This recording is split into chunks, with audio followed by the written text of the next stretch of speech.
All right, welcome everyone. I am super excited to dive into this explainer today because we're looking at a region that is literally redefining the future of Indian education. If you are an educator, an investor, or a school leader, you're really going to want to listen up. For years, premium schooling has just been completely dominated by metros like Delhi, Mumbai, and Bengaluru. But as we look toward 2027 and 2028, the next great chapter is being written somewhere else entirely. Just picture this majestic geographic reality for a second. We are talking about mist-covered mountains, sweeping tea gardens, and these massive, expansive valleys. Out in the northeast, the geography itself kind of becomes the teacher. It's wild, it's deeply cultural, and it offers the exact breathing room that our overcrowded cities simply cannot provide anymore. This landscape is, without a doubt, the ultimate untapped opportunity for modern schooling. So here's our game plan for today. We'll start with India's next education frontier, look at the legacy leaders, check out the emerging modern institutions, dive into the boarding school boom, map out the regional diversity beyond Guwahati, and finally wrap up with opportunities for education professionals. Let's get right to it. Section 1. India's next education frontier. We're moving well beyond those saturated metropolitan hubs. Okay, 96,496. What's absolutely wild about this number is that it represents the sheer scale of primary and higher secondary schools already thriving in the Northeast. And that's from a June 2026 Government of India release. So we're not just talking about a handful of schools in the hills here. This is a massive, highly active, and rapidly maturing educational ecosystem that spans across 8 states. See, unlike dense metropolitan real estate, where, let's be real, schools are often just squeezed into these multi-story buildings with tiny outdoor spaces, the geographical landscape here offers a profound advantage. You actually have the space to build, to experiment, and to weave environmental education right into the daily curriculum. Imagine students learning global history while literally surrounded by incredible biodiversity. It's an incredibly powerful combination. Moving on to Section 2, the legacy leaders, the institutions setting the national benchmark for excellence. You know, premium education has actually been flourishing here for decades. Take the Assam School in Balipara, for example. In the education world 25-26 rankings, they ranked number 1 nationally among co-ed boarding schools, and they sit on 95 hectares of lush, sylvan landscape. I mean, try finding that kind of footprint in downtown Mumbai, right? No way. Then you've got the heavyweights in Shillong, like Pine Mount and St. Edmunds.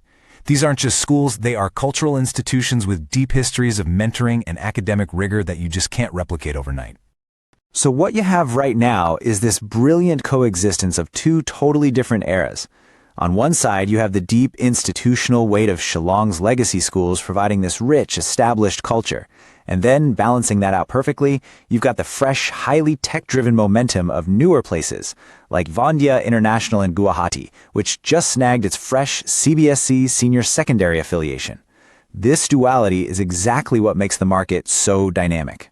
Which brings us to Section 3, emerging modern institutions, and their focus on high-tech, contemporary pedagogies. These newer players, they are moving fast. Royal Global School in Guwahati boasts a 20-acre setup with over 50 activities and a crazy competitive 1-to-12 teacher-student ratio. Or look over at Arunachal Pradesh with HIM International School. They are fully leaning into the NEP 2020 frameworks, deeply integrating coding and artificial intelligence right into a residential setting. These schools are blending modern infrastructure with contemporary pedagogies, and it's attracting a whole new generation of highly aspirational families. All right, Section 4, the boarding school boom. This is really about the region's ultimate geographical advantage. I really want you to ask yourself this question. If you are an educator or an investor looking ahead to the next 5 years, where is the actual growth going to come from? Because the answer hinges on a commodity that our major cities have literally run out of. And that missing asset is space. The answer is the boarding school boom. The natural terrain of the Northeast provides the massive footprint needed for holistic residential schools. Look at Miles Bronson Residential School in Assam, a total pioneer ranked 3rd nationally in its category. Or Tashi Namgyal Academy up in Sikkim, which has been leveraging its distinctive Himalayan environment for experiential outdoor learning since 1926. Parents today want student well-being, they want sports, they want outdoor learning, and boarding schools in this region are perfectly positioned to deliver the whole shebang. Let's shift gears to Section 5, Regional Diversity Beyond Guwahati. It is time to expand that educational map. Okay, we need to bust a major myth here. The Northeast market is absolutely not just limited to Guwahati. Sure, Guwahati is the mature hub, but the variety across these states is incredible. When you map it out, Shillong has that unmatched legacy. Dimapur and Nagaland acts as this massive regional gateway, with really strong institutional schools. You have Agartala popping up as a premium state capital market, and cities like Dibrugarh prove that even regional centers in Upper Assam are experiencing serious private school growth. It's just a remarkably rich, multi-layered market. And that perfectly sets up our final part, Section 6, Opportunities for Educational Professionals in a Market that is just hungry for strategic expertise. Because these schools are scaling up so fast and maturing into senior secondary phases, they are desperately hunting for highly specific professional skills. We're not just talking about traditional classroom teachers here. They need academic coordinators, pastoral care experts to run these huge boarding operations, AI instructors, special educators, and heavy-hitting operational leaders. Honestly, if you're an education professional willing to look past the usual metro hubs, this is easily the most dynamic career frontier in the country right now. Of course, as the market blows up, the big challenge for these schools is talent attraction.